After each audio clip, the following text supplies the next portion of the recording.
Oi, gente, tudo bem com vocês? Então, para quem não me conhece, meu nome é Maria Eduarda, né? Eu sou professora de literatura do Cursinho Popular de São Luís. Espero que esteja tudo bem com vocês, que vocês estejam se cuidando.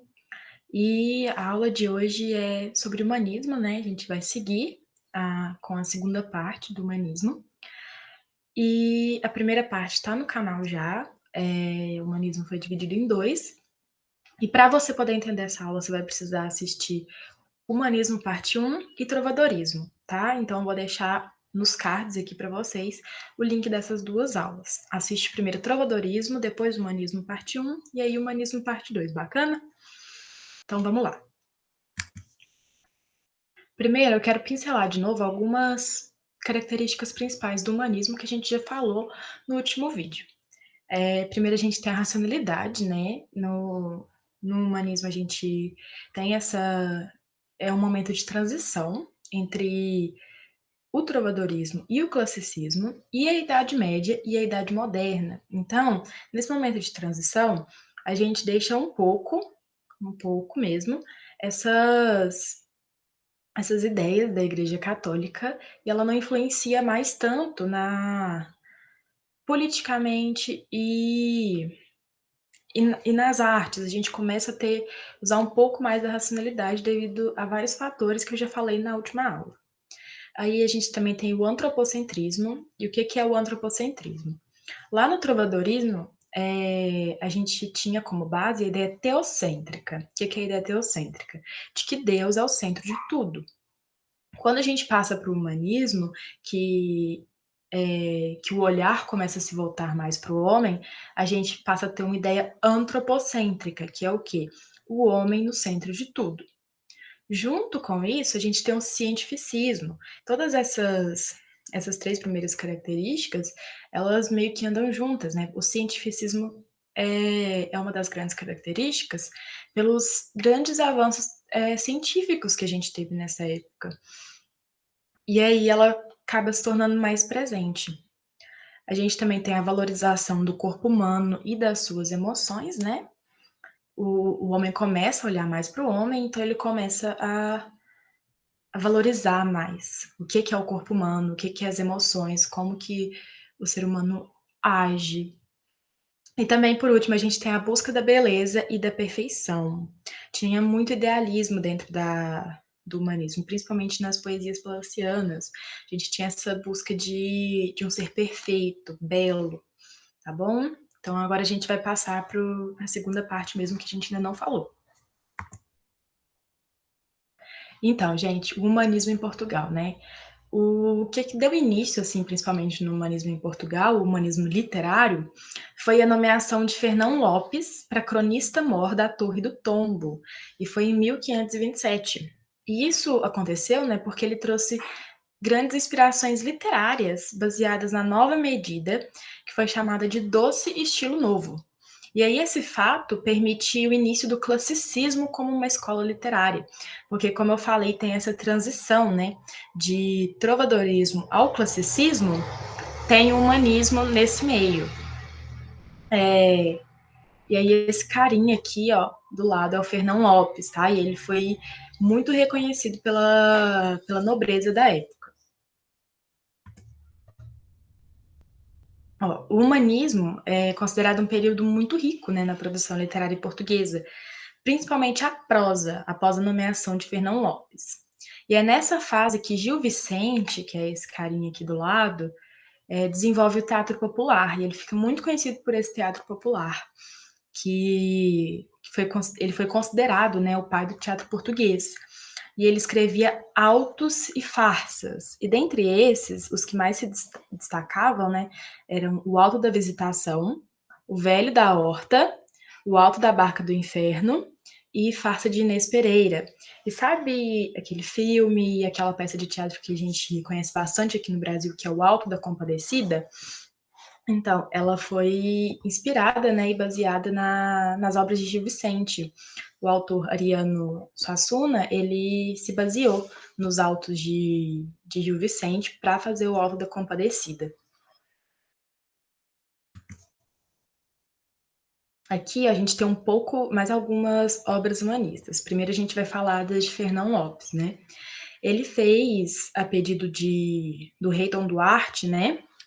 Dom Duarte mandou ele escrever a crônica dos 7 primeiros reis de Portugal. Lembrando que nesse período era um período absolutista, né? Então o poder deixou de ser dividido entre senhores feudais, que eram os nobres, e passou a ser concentrado em uma pessoa só, que era o rei. E aí, essa crônica dos 7 reis, dos 7 primeiros reis de Portugal, que Fernão Lopes escreveu, foi dividida em 3 partes. A primeira é a crônica de El Rei Dom Pedro I, depois é a crônica de El Rei Dom Fernando, depois é a crônica de El Rei Dom João I. Gente, lembrando que o Fernão Lopes ele foi muito, muito reconhecido pela, pelas suas obras, né, literárias, principalmente dentro do palácio, dentro da nobreza, tanto que ele recebeu o título, né, ele recebeu um título de Dom Duarte pelas obras que ele produziu. E aí a gente também tem que dar um destaque para a poesia palaciana, que a gente vai falar um pouco mais na frente, mais aprofundado. E tem um carinha, gente, que ele chama Garcia de Rezende, e ele foi o maior representante, né, da poesia palaciana, porque ele fez uma obra que chama Cancioneiro Geral. Lembra que lá no trovadorismo a gente tinha os cancioneiros das poesias trovadorescas? Então aqui o Garcia de Rezende monta uma obra só, que chama Cancioneiro Geral, e ele tem mais de 800 obras, mais de 800 poesias, de diversos autores, mais de 200 autores, tá? Incluindo ele mesmo. E aí ele reúne todas essas obras de diferentes autores em um só cancioneiro, em uma só obra, tá bom? E ela foi aí publicada em 1516. Então, gente, a poesia palaciana, né? Os principais temas que foram abordados dentro da poesia palaciana, desculpa, eram os costumes da corte, temas religiosos, satíricos, líricos e heróicos. Então, gente, vamos ver aqui, né? Poesia palaciana, bem de palácio, né? Era produzida para a corte, os temas eram sobre a corte, então a gente já tem no nome os principais temas que eram abordados ali. A gente ainda tem uma influência do trovadorismo com os temas satíricos e líricos, e a gente também tem muito essa figura heróica de, de ter um herói dentro dessa poesia. E aí o que pega é que na última aula eu falei muito sobre começar a deixar a religião de lado, porque a Igreja Católica perde a influência, certo? Mas a gente tem que lembrar que quando Portugal veio aqui e invadiu o Brasil e fez, né, do Brasil um país colônia, dizimou os nativos, eles catequizaram também, né, os nativos. O Brasil é um país predominantemente católico por causa da influência da catequização que veio de Portugal ainda quando veio colonizar, né, nosso país, quando descobriu, bem entre aspas, né, porque foi invadido. E então a gente tem que lembrar que ainda assim, né, muitas dessas obras eram de 1500, né, quando tinha acabado o Brasil tinha acabado de ser descoberto. Então, dentro da corte, dentro do palácio, ainda tinha sim muita influência a Igreja Católica. E por isso os temas religiosos eles continuam dentro da poesia palaciana, não tanto nas outras obras, mas dentro da poesia palaciana ela ainda é muito presente. E aqui a gente tem os principais escritores do Cancioneiro Geral, que é o Garcia de Rezende, né, que foi o que montou, João Ruiz de Castelo Branco, Nuno Pereira, Fernão da Silveira, Conde Vimioso, Aires Teles, Diogo Brandão e Gil Vicente, que ele não escrevia só teatro, ele também escrevia poesia palaciana. Então, gente, qual que é a principal diferença aí da poesia trovadoresca para a poesia palaciana, né? O que acontece aqui é que na poesia trovadoresca, até então, a poesia era sempre acompanhada por instrumentos musicais. E aqui na poesia palaciana, a gente abandona os instrumentos musicais. E aí a gente passa a ter uma separação de o que é poesia e de o que é música, coisa que a gente não tinha antes.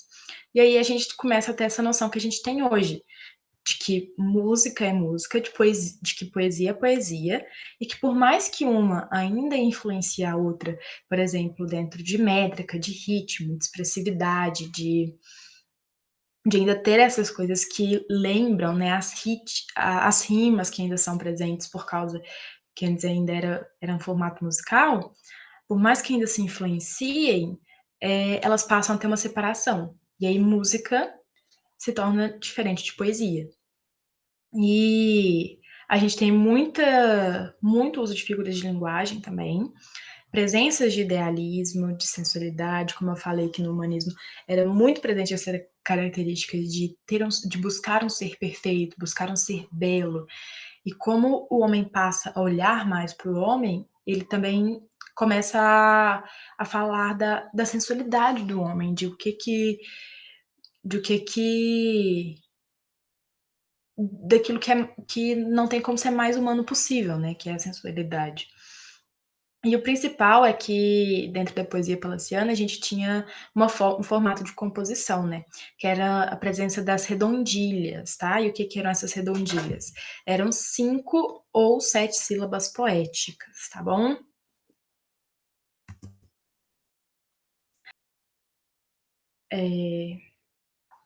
Meu amor, tanto vos amo, que meu desejo não ouso desejar nenhuma coisa, porque se a desejasse, logo a esperaria.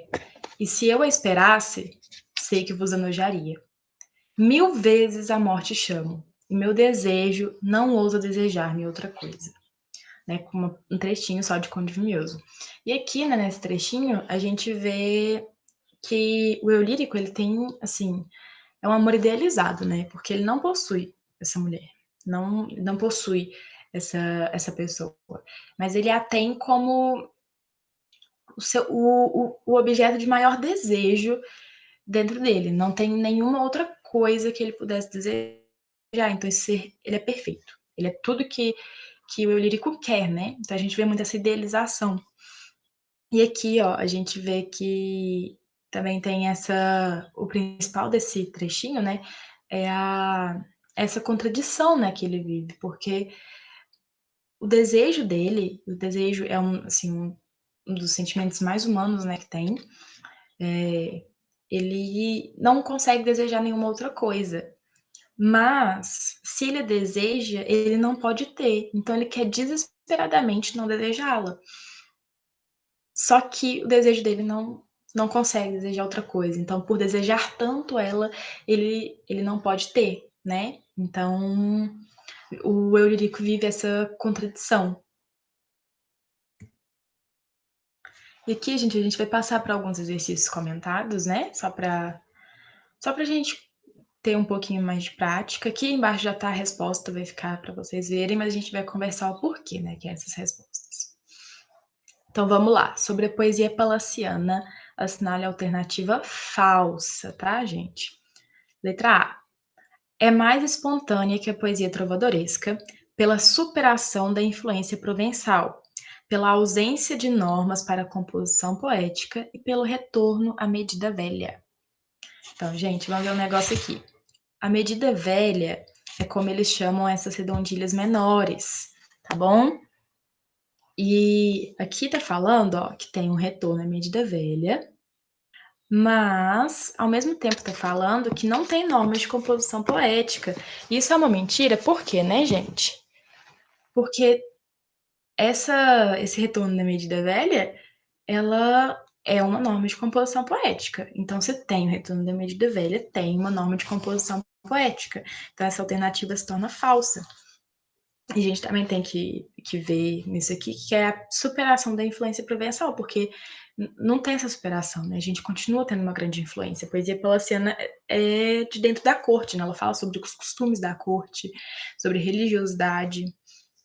Então, por isso que a letra A é errada, tá bom? Então, aqui, ó, letra B. A poesia, que no trovadorismo era canto, separa-se da música, passando a ser fala. Destina-se à leitura individual ou à recitação, sem o apoio de instrumentos musicais. A gente sabe que essa aqui é verdade, porque na poesia palaciana há separação de música e de poesia. Letra C. A diversidade métrica da poesia trovadoresca foi praticamente reduzida a duas medidas: os versos de 7 sílabas métricas, redondilhas menores. A gente já viu também que é verdade, que essa é uma das características da poesia palaciana, né? Letra D. A utilização sistemática dos versos redondilhas denominou-se medida velha, por oposição à medida nova, denominação que recebemos os versos decassílabos trazidos da Itália por Sá de Miranda em 1527. Então também é verdade, porque, como a gente já viu, esses versos se chamaram medida velha. Letra E. A poesia palaciana foi compilada em 1516 por Garcia de Rezende no Cancioneiro Geral, antologia que reúne 880 composições de 286 autores, dos quais 29 escreviam em castelhano. Abrange a produção poética dos reinados de Dom Afonso V, de Dom João II e de Dom Manuel I. Também é verdade, né, a gente viu que Garcia de Rezende compilou em 1516 essas composições, né? Segundo exercício, gente. Vamos lá, ó. Chicó. Chicó disse, né? Por que essa raiva dela? Aí o João Grilo responde: Ó homem sem vergonha, você ainda pergunta? Está esquecido de que ela o deixou? Está esquecido da exploração que eles fazem conosco naquela padaria do inferno? Pensam que são o cão só porque enriqueceram, mas um dia hão de pagar. E a raiva que eu tenho é porque quando estava doente, me acabando em cima de uma cama, via passar o prato de comida que ela mandava para o cachorro. Até carne passada na manteiga tinha. Pra mim, nada. João Grilo que se danasse. Um dia eu me vingo. Aí o Chicó responde: João, deixe de ser vingativo que você se desgraça. Qualquer dia você ainda se mete numa embrulhada séria. Ariano Suassuna, né? Alto da Compadecida, que eu já falei para vocês ali no início. Então vamos lá, considere as seguintes afirmações. Número 1. O texto de Ariano Suassuna recupera aspectos da tradição dramática medieval, afastando-se, portanto, da estética clássica de origem greco-romana. Então, gente, como eu falo aí, né, a gente sabe que o Ariano Suassuna se inspirou em Gil Vicente, nas obras de Gil Vicente, para fazer o Alto da Compadecida. Por isso que o nome, né, dessa peça de teatro tem o alto no início. Então, sim, né, você está certa, porque é, essas obras foram produzidas na Idade Média, né, as obras de Gil Vicente, e não na na Idade Média, e não na Grécia Antiga, né? Desculpa, gente, deu um. Número 2.